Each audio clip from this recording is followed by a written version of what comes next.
Kuartal kedua pertumbuhan negara dikatakan naik 7%. Sahabat tahu kan, masyarakat kita sangat limit sekali pengetahuannya. Memang selama 20 tahun ini cara memimpin negaranya seakan tidak meminteri rakyat tetapi malah membodohi rakyatnya. Jadi data 7% ini salah? Ya enggak, bukan salah. Data itu benar 100%. Tetapi pemahaman masyarakat yang awam, terutama pengagum pejabat-pejabat saat ini, salah memahami arti naik 7% itu yang memang digiring ke arah tidak paham. Demikian juga oposisi. Itulah mengapa New Mind tidak impress dengan oposisi, tidak mau gabung dengan oposisi, karena memang aneh dan gak paham bernegara semua. Semuanya politikus, bukan negarawan. Sisanya barisan pasukan yang dikatakan penjual agama yang kalah dengan mereka yang pakai kampanye kebinekaan yang didukung dengan cuan yang besar. Begitu angka 7% kuartal kedua naik, oposisi bengong. Gak ngerti atau malah nuduh data tersebut hoax. Sementara pengagum pejabat mengatakan tuh naik kan, hebat kan pejabatnya. Sementara realita tetangga seputaran dan orang jauh sebelum PPKM sudah berat ekonominya. Sekarang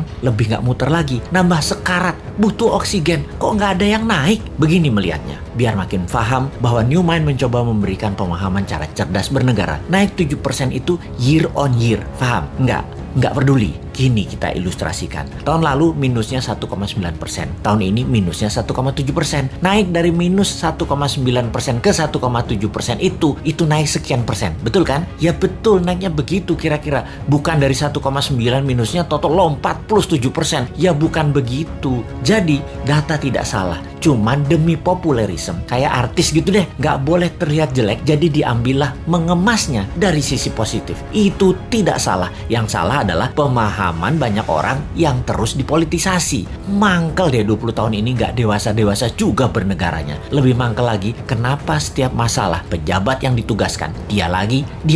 Ini menunjukkan apa? Tidak ada yang mampu, atau dia tidak paham mengelola, atau manajerialnya lemah, atau dia memiliki gaya kepemimpinan yang lain, yaitu gaya kepemimpinan yang menugaskan anak buah, dan kalau anak buah salah, anak buahnya yang disalahin karena ketidakmampuan tersebut. Posisinya kayak menang, kayak raja. Kalau kayak gini ini bukan leader yang baik. Kalau di perusahaan ya, seorang direktur memanggil 5 manajer di bawahnya dan menugaskan masing-masing departemen harus untung, harus membuat profit. Bayangin, buat profit itu kalau di perusahaan. Kalau menteri mah nggak buat profit, hanya menyelesaikan masalah non-cash. Harusnya gampang ya. Lalu manajer tadi tidak ada yang menghasilkan profit. Direksi tadi marah-marah. Kenapa? Target tidak tercapai. Manajer balik lagi kerja, nambah runyam. Bukan nggak profit, malah rugi. Direksinya nambah marah-marah. Ketika laporan ke pemegang saham, direksi mengungkapkan kinerja manajernya. Entah bagaimana, mungkin karena shareholdernya bukan orang pintar juga, mereka banyak yang setuju memang manajernya yang nggak bisa kerja, setuju dengan direksi. Di sisi shareholder, ada shareholder yang minoritas yang mengatakan bukan, itu direkturnya yang tidak bisa mengajarkan manajernya, tidak directed leader, tidak berpengalaman bisnis multinasional, memang dia yang tidak mampu. Malah ribut sesama pemegang saham dan berusaha membeli saham milik minoritas dengan harga murah. Lalu diusahakan yang beli adalah investor asing, dan yang minat adalah investor dari Tiongkok yang memang mitra dagang perusahaan tadi.